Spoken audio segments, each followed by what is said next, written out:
Bom dia, meus amados. Vamos dar início à nossa meditação de hoje com a leitura do Salmo 114. Salmo de número 114, onde nos diz assim a palavra do nosso Deus: Quando saiu Israel do Egito e a casa de Jacó do meio de um povo de língua estranha, Judá se tornou o seu santuário e Israel o seu domínio. O mar viu isso e fugiu, o Jordão tornou atrás. Os montes saltaram como carneiros e as colinas como cordeiros do rebanho. Que tens, ó mar, que assim foges? E tu, Jordão, para tornares atrás? Montes, por que saltais como carneiros? E vós, colinas, como carneiros de rebanho? Estremece, ó terra, na presença do Senhor, na presença do Deus de Jacó, o qual converteu a rocha em lençol de água e o seixo em manancial. Amém. Que Deus nos abençoe com a sua palavra e com a nossa meditação na sua palavra nesta manhã. Muito bem, meus queridos, os salmos têm um papel didático, é ensinar e fazer o povo recordar coisas importantes. Neste caso, recordar como Deus foi maravilhoso, caminhando com o seu povo, libertando o seu povo da escravidão do Egito. Não é à toa que este salmo é usado pelo povo judeu durante a celebração da Páscoa, porque a primeira Páscoa foi celebrada quando eles ainda estavam no Egito, de saída do Egito. E é exatamente o que descreve este salmo: a saída, a peregrinação e a chegada à terra prometida.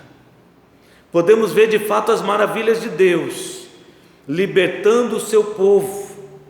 Na verdade, eu gostaria até de dizer que o destaque deste texto, poderíamos enfatizar que é o grande amor de Deus, e que grande amor Deus teve para com seu povo. Ele libertou o povo de Israel da escravidão do Egito. É o que nós notamos nos primeiros versos: quando saiu Israel do Egito, a casa de Jacó do meio de um povo de língua estranha, um povo escravizado, acuado, se sentindo limitado, podado, terrivelmente castigado, e Deus, pelo seu imenso amor, os libertou. Não apenas os libertou, como Deus também os acompanhou, andou com o seu povo a cada instante. Durante toda aquela peregrinação no deserto, Deus estava com o seu povo. Judá se tornou o seu santuário e Israel o seu domínio. Deus estava presente, caminhando com o seu povo durante toda aquela longa jornada. Durante o dia, numa coluna de nuvem; durante a noite, numa coluna de fogo. Mas lá estava Deus, presente, amparando, protegendo. Lá estava Deus manifestando toda a sua glória, se revelando ao seu povo. Como descreve o texto, o mar viu isso, que Deus estava com o seu povo, e ele se abriu. E nós conhecemos a história: o povo passou em terra seca, o Jordão tornou atrás, o rio parou também de escoar na direção certa, ele parou, e o povo atravessou, rumo à terra prometida.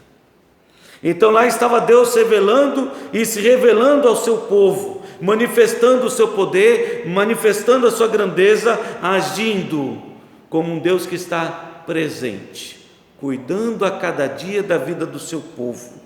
Os montes saltaram como carneiros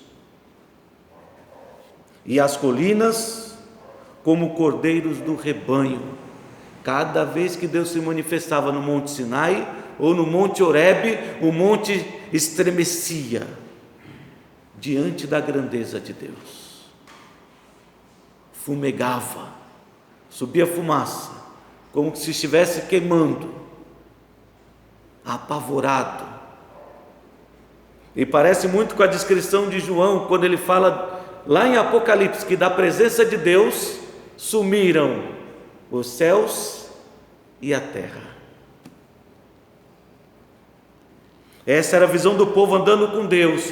Ele pôde louvar a Deus e reconhecer o amor de Deus que estava ali presente, libertando o seu povo, andando lado a lado com o seu povo, manifestando quem Ele é, se revelando para o seu povo, agindo para proteger e cuidar do seu povo, provendo cada uma de suas necessidades. De fato, por que tremem as montanhas? Por que o mar dessa maneira foge diante da presença de Deus? Estremece a terra na presença do Senhor, na presença do Deus de Jacó, esse Deus que cuida do seu povo, convertendo a rocha em lençol de água e o seixo em manancial. Eu vi uma outra versão que eu ainda achei mais maravilhosa, porque não usava a palavra seixo, porque seixo é uma pedra tirada do rio, que foi trabalhada no rio e ela vai ficando roliça, redonda. Mas há uma outra versão que diz pedeneira, que é uma pedra do qual as pessoas fazem fogo. É uma rocha dura, uma rocha firme, da qual as pessoas tiram fogo, mas ao invés de sair fogo desta pedra, Deus tirou água para sustentar o seu povo no meio do deserto. De uma pedra que deveria sair fogo, saiu então a água, da qual o povo tanto necessitava. Então, quando eu olho para esse texto, que para o povo de Israel fazer lembrar da Páscoa, das maravilhas de Deus, eu só consigo enxergar nele o grande amor de Deus, a grandeza do amor de Deus, libertando, andando com o seu povo, conduzindo o seu povo, protegendo o seu povo, cuidando do seu povo, alimentando e sustentando o seu povo durante toda essa jornada. E eu penso que olhando para esse salmo era exatamente o que devia vir à nossa mente. Porque por amor a Israel, Deus estava presente operando maravilhas. Por amor ao povo de Israel, Deus não mediu esforços para cuidar do seu povo. Pensa quantas coisas Deus fez para cuidar do seu povo. Abrindo o mar, providenciando carne, tirando água das rochas. Quantas coisas Deus fez. Tudo Ele fez para revelar a grandeza do seu amor. O mesmo amor que Deus teve para conosco. Porque por nos amar, e nos amar de uma maneira tão especial, Deus enviou o seu Filho, para que todo aquele que nele cresce, não viesse a ser condenado, mas tivesse a vida eterna. João 3,16 diz, porque Deus amou o mundo de tal maneira, que deu o seu Filho unigênito para que todo aquele que nele crê não pereça, mas tenha a vida eterna. Que grande amor Deus teve para conosco.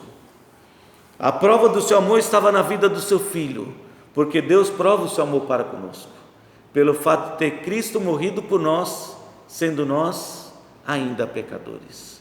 Romanos 5,8.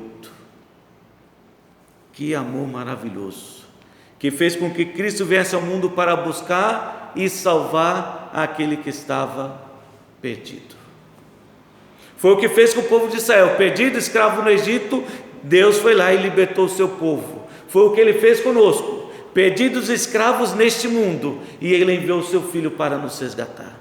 Que grande amor Deus teve para conosco, nos libertando, nos amparando, nos sustentando. Que imenso amor, que grande amor, fazendo de nós seus filhos, fazendo de nós a sua propriedade particular, o povo santo, uma nação santa, um povo exclusivo, especialmente escolhido por Deus. Diante desses fatos, fica fácil nós entendermos Romanos capítulo 8, versículo 31 a 39. Diante da grandeza do amor de Deus, fica fácil compreender que nada poderá nos afastar desse tão grandioso amor.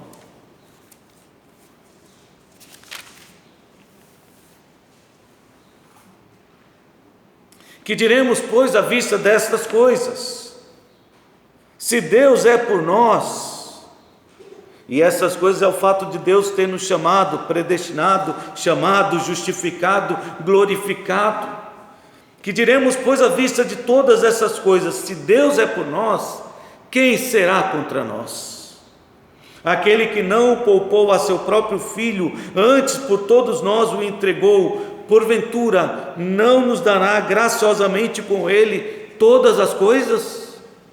E a resposta é sim, claro, nos dará juntamente com Cristo todas as coisas. Porque da mesma maneira que Ele não mediu esforços para cuidar do povo de Israel ao longo da jornada no deserto, Ele também não medirá esforços para abençoar a vida de seus filhos. Nos dará juntamente com Cristo graciosamente todas as coisas. Quem intentará acusação contra os eleitos de Deus? É Deus quem nos justifica. Quem os condenará? É Cristo Jesus quem morreu, ou antes quem ressuscitou, o qual está à direita de Deus e também intercede por nós. Quem nos separará do amor de Cristo? Será a tribulação, a angústia, ou a perseguição, ou fome, ou nudez, ou perigo, ou espada, ou Covid-19? Quem nos separará do amor de Cristo? Como está escrito, por amor de ti somos entregues à morte todo dia, ou o dia todo. Somos considerados como ovelhas para o matadouro. Mas em todas estas coisas, somos mais do que vencedores por meio daquele que nos amou. Porque eu estou bem certo de que nem a morte, nem a vida, nem anjos, nem principados, nem coisas do presente, nem coisas do porvir, nem poderes, nem altura, nem profundidade, nem qualquer outra criatura poderá separar-nos do amor de Deus que está em Cristo Jesus, nosso Senhor. A grandeza do amor ensinada e recordada pelo povo de Israel no Salmo 114, deve ser também lembrado e recordado por cada um dos seus servos, pelo seu povo. Deus nos ama. E o amor que Deus tem para conosco é grandioso, ao ponto de estar conosco, mesmo sendo nós filhos rebeldes, de estar nos abençoando, nos protegendo, nos amparando cada dia de nossas vidas, de ter enviado o seu Filho para nos libertar da escravidão do pecado, de prover tudo aquilo que nós necessitamos. Esse é o mesmo amor retratado em Romanos capítulo 8. E se nós conseguimos entender este amor de Deus, precisamos então compreender qual é o nosso papel diante deste amor. Ainda em Romanos 8, versículo 12 a 17.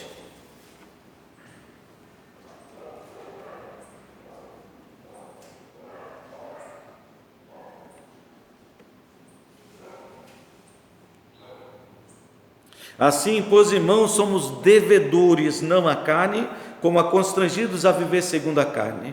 Porque se viverdes segundo a carne, caminhais para a morte, mas se pelo Espírito mortificardes os feitos do corpo, certamente vivereis. Pois todos que são guiados pelo Espírito de Deus, são filhos de Deus. Porque não recebeste o espírito de escravidão, para viverdes outra vez atemorizados, mas recebestes o espírito de adoção, baseado no qual clamamos Abba, Pai. E o próprio Espírito testifica com o nosso espírito que somos filhos de Deus. Ora, se somos filhos, somos também herdeiros de Deus e co-herdeiros com Cristo. Se com Ele sofremos, também com Ele seremos glorificados. Então, diante deste tão grandioso amor que Deus teve para com seu povo e tem para conosco, somos devedores não à carne, mas devedores a Deus. Temos uma dívida eterna para com Deus, uma dívida de amor. É isso que nos aproxima de Deus. Nós amamos porque Ele nos amou primeiro. Então, nos momentos difíceis, quando você estiver se sentindo como o povo de Israel escravizado, quando você estiver se sentindo como o povo de Israel abandonado, quando você estiver se sentindo como o povo de Israel desamparado, lembre-se do amor de Deus. É Ele quem nos aproxima, para que você possa agir como o salmista espera de cada um de nós. Versículo 7. Estremece a terra na presença do Senhor, na presença do Deus de Jacó. que possamos temer a Deus e louvá-lo todos os dias das nossas vidas. Que Deus nos abençoe. Amém.